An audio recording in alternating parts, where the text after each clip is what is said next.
আসসালামু আলাইকুম। আপনাদের সাথে আছি আমি সাদ্দাম হোসাইন। এখন যে বিষয়টি নিয়ে আলোচনা করব সেটা হচ্ছে নিউনাটাল জন্ডিস, অর্থাৎ নবজাতকের জন্ডিস নিয়ে এখন বিস্তারিত আলোচনা করব। নবজাতকের জন্ডিসটা কি? জীবনের প্রথম সপ্তাহে প্রায় 60 ভাগ টার্ম বেবি এবং 80 ভাগ প্রিটার্ম নবজাতকের হচ্ছে জন্ডিসড হয়ে থাকে। অর্থাৎ যে বাচ্চা ফুল 40 সপ্তাহ পূরণ করে জন্মগ্রহণ করেছে অথবা তাদের মধ্যে 60 ভাগ, আর যে বাচ্চা হচ্ছে 40 সপ্তাহ আগে জন্মগ্রহণ করেছে তাদের ক্ষেত্রে হচ্ছে 80 ভাগ শিশুর হচ্ছে বা এই যে নবজাতকের হচ্ছে জন্ডিস দেখা দিয়ে থাকে। নবজাতক এই জন্ডিস সাধারণত ফিজিওলজিক্যাল হয়ে থাকে। এই জন্ডিসটা সাধারণত ফিজিওলজিক্যাল বা শরীরের নর্মাল ফাংশনের কারণে থেকে, তবে অবশ্যই খেয়াল রাখতে হবে যাতে অতিরিক্ত আনকনজুগেটেড বিলিরুবিন ব্রেনের উপর টক্সিক ইফেক্ট নবজাতকের ব্রেনে কোনো ক্ষতি করতে না পারে। মানে হচ্ছে যে আনজুগতের খেয়ালটা রাখতে হবে যে আনজুগতের যে বিলিরুবিনটা, সেই এই বিলিরুবিন যে একটা টক্সিক ইফেক্ট, সেই টক্সিক ইফেক্টটা যাতে শিশুর ব্রেনকে ক্ষতি করতে না পারে সেদিকে খেয়াল রাখতে হবে। আর এটাকে পূর্বে বলা হতো ক্যারাটো কার্নিকটেরাস, পূর্বে এটাকে বলা হতো কার্নিকটেরাস, এটাকে পূর্বে বলা হয়ে থাকো। এখন হচ্ছে এটিও প্যাথোলজিনেসিস, মানে রোগ হওয়ার কারণ আছে। এই যে শিশুর যে জন্ডিস হয়েছে নবজাতক, এটার কারণ কি, কি কারণে এটা হয়েছে? যদি প্রথম 24 ঘন্টার মধ্যে জন্ডিস দেখা দেয়, যদি প্রথম 24 ঘন্টার মধ্যে জন্ডিস দেখা দেয়, প্রথম হচ্ছে RH ইনকম্প্যাবিলিটি, অর্থাৎ মায়ের রক্ত হচ্ছে RA নেগেটিভ কিন্তু ফিটাস বা নিউরোর রক্ত হচ্ছে RA পজিটিভ, অর্থাৎ মায়ের ছিল নেগেটিভ, বাচ্চার হচ্ছে পজিটিভ। একটা কারণ হচ্ছে এবিউ ইনকম্প্যাবিলিটি। এবিউ ইনকম্প্যাবিলিটি কি হচ্ছে? মায়ের ব্লাড গ্রুপ হচ্ছে ও পজিটিভ কিন্তু ফিটাস বা বাচ্চার ব্লাড গ্রুপ হচ্ছে AB অথবা AB পজিটিভ, এবি বা এবি পজিটিভ। এটার কারণে হইতে পারে মাইনর ব্লাড গ্রোথ ইনকম্প্যাবিলিটি হইতে পারে, গ্লুকোজ 6 ফসফেট ডিহাইড্রোজেনাস ডিফিসিয়েন্সির কারণে হইতে পারে, কনজেনিটাল স্পোরোসাইটিস হইতে পারে, অর্থাৎ হেমোলাইটিক এনিমিয়ার কারণে এটা হইতে পারে। যদি 3 থেকে 10 দিনের মধ্যে জন্ডিস ডেভেলপ করে, সেটা প্রথম হচ্ছে সেটা হচ্ছে ফিজিওলজিক্যাল জন্ডিস, একটা নর্মাল জন্ডিস, এমন হচ্ছে জন্ডিস অফ প্রিম্যাচুরি, অর্থাৎ বাচ্চা যদি সম্পূর্ণ মেচুর না হয় বা 40 সপ্তাহের আগে যদি সে জন্মগ্রহণ করে সে কারণে হইতে পারে। এখানে হচ্ছে সেপসিস, মানে একটা ইনফেকশন, সেপসিস একটা ইনফেকশন হতে পারে। ইনফেকশনটাতে অনেক বেশি প্রতিক্রিয়া দেখা দেবে, আসলে একটা রোগ হচ্ছে, এই রোগটা অনেক বেশি প্রতিক্রিয়া দেবে সেই কারণে হতে পারে। আর হচ্ছে ক্লিনজার নেজর সিনড্রোমের কারণে হতে পারে গ্লাকটোসিমিয়া, যদি simple glucose unable to use, মানে যদি বাচ্চা যে সিম্পল গ্লুকোজ সেটাকে যদি গ্রহণ করতে না পারে, অর্থাৎ যদি মেটাবলাইজ না করতে পারে, সেক্ষেত্রে জন্ডিস দেখা দেবে। যদি 2 সপ্তাহ পরে জন্ডিস হয় তাহলে সেটার কি কারণ থাকবে?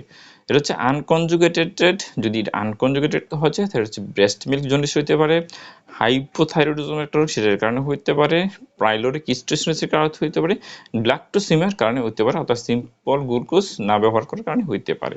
তারপর হচ্ছে কনজুগেটেড মনে হচ্ছে ইন্ট্রাহেপাটিক, এটা হেপাটাইটিসের ভিতরে, এটা হচ্ছে কি সেপসিসের কারণে হইতে পারে, আইডিওপ্যাথিক নিউনেটাল হেপাটাইটিসের কারণে হইতে পারে, এবং হচ্ছে মেটাবলিক ডিসঅর্ডারের কারণে হইতে পারে। এক্সট্রা হেপাটিকের কি হচ্ছে বিলিয়ারি অ্যাট্রেসিয়া হইতে পারে, কোলেডোকাল সিস্টের কারণে হতে পারে, কনজিনিটাল অ্যানোমালি বাইল ড্রাগ, যদি বাইল ড্রাগের জন্মগত টিউবের সমস্যা থাকে, যদি বাইল টিউবের জন্মগত সমস্যা থাকে সেক্ষেত্রে হচ্ছে কি আপনার জন্ডিসটা হইতে পারে। এবং হচ্ছে ফিজিওলজিক্যাল জন্ডিসটা কি? নবজাতকের জীবনের 2য় থেকে 3য় দিনের মধ্যে, মানে নবজাতকের 2য় থেকে 3য় দিনের মধ্যে সে জন্ডিস ডেভেলপ করবে। 5 থেকে 6 দিন এটা সর্বোচ্চ পর্যায়ে পৌঁছাবে, যেটা সর্বোচ্চ পর্যায়ে 5 থেকে 6 দিনে পৌঁছাবে। ট্রাম বেবির ক্ষেত্রে এটা 7 থেকে 8 দিন থাকবে এবং পিটার্ন বেবির ক্ষেত্রে এটা 10 থেকে 11 দিন থাকবে। এটা হচ্ছে ফিজিওলজিক্যাল জন্ডিসের ক্রাইটেরিয়া। তবে ফিজিওলজিক্যাল জন্ডিসটা হচ্ছে 2-3 থেকে জন্মের 2 থেকে 3য় দিনে হবে, 5 থেকে 6 দিন সর্বোচ্চ মাত্রায় যাবে, এবং হচ্ছে ট্রাম বেবির ক্ষেত্রে হচ্ছে এটা 7 থেকে 8 দিন, হচ্ছে পিটার্ন বেবির ক্ষেত্রে এটা হচ্ছে 10 থেকে 11 দিন থাকবে। খুবভাবে মনে রাখতে হবে। নন ফিজিওলজিক্যাল জন্ডিস অথবা প্যাথোলজিক্যাল জন্ডিস কোনটা? নবজাতকের জন্মের প্রথম দিনেই হবে, যেদিন বাচ্চা জন্মগ্রহণ করছে সেদিনই হবে। এটা ট্রাম বেবির ক্ষেত্রে 14 দিন থাকবে এবং প্রিটার্ম বেবির ক্ষেত্রে 21 দিন থাকবে। তাহলে প্যাথোলজিক্যাল জন্ডিসটা হচ্ছে ট্রাম বেবির ক্ষেত্রে হচ্ছে 14 দিন, প্রিটার্ম বেবির ক্ষেত্রে হচ্ছে 21 দিন থাকবে। বিলিরুবিন যদি প্রতি ঘন্টায় 0.5 মিলিগ্রাম পার ডেসিলিটারে হবে এবং হচ্ছে সেরাম বিলিরুবিন প্রতিদিনে মোর দেন 10 mg পার ডেসিলিটার হবে, অর্থাৎ প্রতি ঘন্টা হচ্ছে 0.5 mg উপরে ডেসিলিটার হবে, আর হচ্ছে প্রতিদিন হচ্ছে 10-এর উপরে হবে। জন্ডিসের সাথে বাচ্চার সেপসিস অথবা সিকনেস অসুস্থতা থাকবে। জন্ডিসের সাথে বাচ্চার অসুস্থতা থাকবে। জন্ডিস হবে হাত পায়ের তালুতেও হবে। জন্ডিস যে হয়েছে এটা পুরো শরীরটা আছে, কিন্তু হাত এবং পায়ের তালু পর্যন্ত সেটা হয়েছে। জন্ডিসের সাথে ফ্যাকাশে মল এবং হলুদ প্রস্রাব হবে। যদি জন্ডিস হয় সেখান থেকে যে মলটা হচ্ছে ফ্যাকাশে কালার হয়ে গেছে, সাদাটে ভাব হয়ে গেছে এবং মলটা হচ্ছে হলুদ হচ্ছে। তারপরে যে নিউনেটালের জন্ডিসটা কিভাবে ডায়াগনোসিস করতে হয়। প্রথম হচ্ছে ক্লিনিক্যালি এটাকে ডায়াগনোসিস করতে হয়। এটা হচ্ছে ক্লিনিক্যালি এবং ল্যাবরেটরি উভয় পরীক্ষার মাধ্যমে এটাকে নির্ণয় করতে হবে। এটা ক্লিনিক্যালি অথবা ল্যাবরেটরি দুটোভাবে নির্ণয় করতে হবে। ক্লিনিক্যাল ফিচার এটা কি হচ্ছে হিস্টোরি নিতে হবে, যেমন হচ্ছে জন্মের কতদিনে জন্ডিস হয়েছে, গর্ভবতী অবস্থা কেমন ছিল, জন্মের কতদিন হয়েছে এটা গর্ভে, যেমন জন্মের প্রথম দিন হচ্ছে প্যাথোলজিক্যাল, যদি দ্বিতীয় তৃতীয় দিন হচ্ছে ফিজিওলজিক্যাল জন্ডিস, গর্ভবতী অবস্থা কেমন ছিল, আগের সন্তানের জন্ডিস হয়েছিল কিনা, জন্ডিসের কারণে কোনো সন্তান মৃত্যু হয়েছিল কিনা, এবং মা এবং বাচ্চার ব্লাড গ্রুপ যেমন আরএস ফ্যাক্টর এক কিনা, এক কিনা আলাদা রকম সেটা। গর্ভের ভিতরে কোনো সন্তানের মৃত্যু হয়েছিল কিনা বা কোনো সন্তান নষ্ট হয়েছিল না, অর্থাৎ ব্লাড গ্রুপের কারণে কোনো সন্তানের অ্যাবর্শন হয়েছিল কিনা সেটা দেখা লাগবে, অর্থাৎ কি নেগেটিভ আরএস ফ্যাক্টরের কারণে অথবা ব্লাড গ্রুপের কারণে কোনো সন্তানের মৃত্যু হয়েছিল কিনা বা অ্যাবর্শন হয়েছে কিনা সেটা অবশ্যই জানা থাকতে হবে।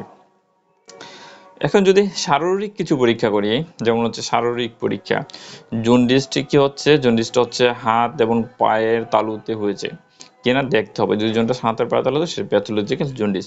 নবজাতকে দেখতে কেমন, সে কি পেলোর ফ্যাকাশে, তার হচ্ছে হেপাটিস মানে স্প্লিন এবং লিভারটা থেকে বড় কিনা, বড় হয়েছে কিনা সেটা দেখা লাগবে। সেপসিসের কারণ আছে কিনা, অর্থাৎ হচ্ছে সেপসিস যে হয়েছে তার ইনফেকশনের কোনো কারণ আছে কিনা, যেমন হচ্ছে লেথার্জি অবস্থা মানে নিশ্চল অবস্থা পড়ে থাকে কিনা, সে ভালোভাবে বুকের দুধ খায় না, সেই কারণটা অবশ্যই জানা দরকার রয়েছে। তারপর হচ্ছে নিউরোজের কোনো সমস্যা আছে কিনা, যেমন হচ্ছে তার খিঁচুনি হয়েছিল কিনা, আমার সে শক্ত হয়ে থাকে কিনা, এটা অবশ্যই জানতে হবে। আমরা যদি ইনভেস্টিগেশন করি, প্রথম হচ্ছে সেরাম বিলিরুবিনটা করতে হবে, টোটালটা করতে হবে, ডাইরেক্ট করতে হবে, ইনডাইরেক্ট করতে হবে। ফিজিওলজিক্যাল জন্ডিস যদি ফিজিওলজিক্যাল জন্ডিস এবং হেমোলাইটিক ডিজিজ অফ নিউব্রম, এই ইনডাইরেক্ট বিলিরুবিনটা বৃদ্ধি পাবে। যদি ফিজিওলজিক্যাল হয় অথবা হেমোলাইটিক ডিজিজ হয় সেক্ষেত্রে ইনডাইরেক্ট বিলিরুবিনটা বৃদ্ধি পাবে। যদি সেপসিস, নিউনেটাল হেপাটাইটিস অথবা বিলিয়ারি অ্যাট্রেসিয়ার কারণে হয় সেক্ষেত্রে ডাইরেক্ট বিলিরুবিনটা বৃদ্ধি পাবে। মা এবং নবজাতকের ব্লাড গ্রুপ আরএস টাইপিংটা করতে হবে, হিমোগ্লোবিন করতে হবে, কারণ ব্লাডে হেমোলাইসিস বা রক্ত ভাঙছে কিনা সেটা দেখতে হবে, টিসিডিসি পেটেলাইট কাউন্ট এবং হচ্ছে সিআরপি করতে হবে, অর্থাৎ সেপসিস আছে কিনা নির্ণয় করতে হবে। পেরিফেরাল ব্লাড ফুন করতে হবে, যদি ফ্রাগমেন্টেড আরবিসি আছে, নিউক্লিয়েট আরবিসি, টক্সিস গ্রেনুলোড আছে কিনা, রেটিকুলেট কাউন্ট করতে হবে, এটা হচ্ছে রেটিকুলেট ইনক্রিজ পাবে, ইয়াত্রোবসি রেসপন্স করে হেমোলাইসিসের যদি রক্ত ভাঙা থাকে তাহলে অবশ্যই রেটিকুলোসাইটটা বেশি পাওয়া যাবে। কম্বো টেস্ট করা যেতে পারে, ডাইরেক্ট অ্যান্ড ইনডাইরেক্ট ভিতরে পজিটিভ হবে আরএইচ অ্যান্ড এবিউজ ইনকম্পাবিলিটি। যদি আরএইচ এবং এবি ইনকম্পাবিলিটি থেকে থাকে সেক্ষেত্রে এটা পজিটিভ হবে। আদার্স পরীক্ষা হচ্ছে ইন্ডিভিজুয়াল করা লাগবে। আমরা হচ্ছে ট্রিটমেন্ট কি চিকিৎসাতে আসবো। অধিকাংশ নিউনেটাল জন্ডিস ফিজিওলজিক হয়ে থাকে, এর জন্য কোনো চিকিৎসার দরকার নাই, শুধু মায়ের বুকের দুধ খাওয়াতে হবে এবং এটাকে ফলো আপে থাকতে হবে। তার মানে ফিজিওলজিক্যাল জন্ডিসের চিকিৎসার দরকার নেই, মায়ের বুকের দুধ খাবে, সেটা ফলো আপে থাকবে। সেরাম বিলিরুবিন যদি ইন্ডিকেশন অফ ইন্টারভেনশনের উপরে চলে যায় বা অনেক বেশি সেরাম বিলিরুবিন হয় এবং জন্ডিস যদি পায়ে চলে আসে তাহলে অবশ্যই চিকিৎসার জন্য হাসপাতালে যেতে হবে। তাহলে প্যাথোলজিক্যাল কোনো সাইন যদি এবং যদি বিলিরুবিনটা বেশি হয় তাহলে অবশ্যই শিশুকে কি করতে হবে, হাসপাতালে গিয়ে চিকিৎসা নিতে হবে। হাসপাতালে হচ্ছে ফটোথেরাপি অথবা হচ্ছে এক্সচেঞ্জ ট্রান্সফিউশন করা লাগতে পারে, সেটা নির্ভর করবে হচ্ছে যে বাচ্চার বিলিরুবিন কত, তার হচ্ছে জেস্টেশনাল মায়ের পেটে সে কতদিন বা কত সপ্তাহ থেকে তারপরে জন্ম হয়েছে সেটা, এবং জন্মের পর তার বয়স কত হয়েছে এবং অন্যান্য কোনো রোগ আছে কিনা সেটার উপর নির্দেশ করে তাকে হচ্ছে পরীক্ষাগুলো করতে হবে বা তাকে যে ফটোথেরাপি অথবা এক্সচেঞ্জ ট্রান্সফিউশন করতে হবে সেটা নির্ণয় করবে হাসপাতালে যাওয়ার পরে। এই ছিল হচ্ছে নিউনেটালের জন্ডিস নিয়ে, অর্থাৎ বাচ্চা জন্মে যদি প্রথম দিনে জন্ডিস হয় সেটা প্যাথোলজিক্যাল জানতে হবে, দ্বিতীয় অথবা তৃতীয় দিনে যদি হয় সেটাকে হচ্ছে ফিজিওলজিক্যাল জন্ডিস। আরেকটা হচ্ছে যদি বাচ্চার হাতের তালু পায়ের তালুতে যদি হলুদ দেখা যায় সেক্ষেত্রে অবশ্যই এটা প্যাথোলজিক্যাল জন্ডিস ধরতে হবে। এই ছিল শিশুর যৌন অবচেতন জন্ডিস নিয়ে। আপনারা যদি ভিডিওটি পুরোটি দেখে থাকেন তাহলে অবশ্যই বিস্তারিত ধারণা পাবেন এবং নবজাতক জন্ডিস সম্বন্ধে আপনারা একটা মানে নিজের একটা ধারণা নিতে অথবা একটা সিদ্ধান্ত নিতে পারবেন যে হাসপাতালে যাওয়া লাগবে কিনা এ বিষয়ে। তাই যদি আমার ভিডিওটি অবশ্যই ভালো লেগে থাকলে অবশ্যই ভিডিওতে একটা লাইক দিবেন, কমেন্টস করে আপনার মতামত জানাবেন আর ভিডিওটি শেয়ার করে দেবেন যাতে আপনার বন্ধু বান্ধব দেখে এটা উপকৃত হতে পারে। যদি আমার পরবর্তী ভিডিওটি অবশ্যই দেখতে চান তাহলে চ্যানেলটি সাবস্ক্রাইব করে রাখবেন, পাশে থাকা বেল আইকনটি অন করে দেবেন। পরবর্তী ভিডিও পাবলিশ করার সাথে সাথে আপনার কাছে একটা নোটিফিকেশন চলে যাবে। ভালো থাকুন, সুস্থ থাকুন। এই আজকের এই পর্যন্ত এখনকার মতো বিদায় নিচ্ছি। আল্লাহ হাফেজ।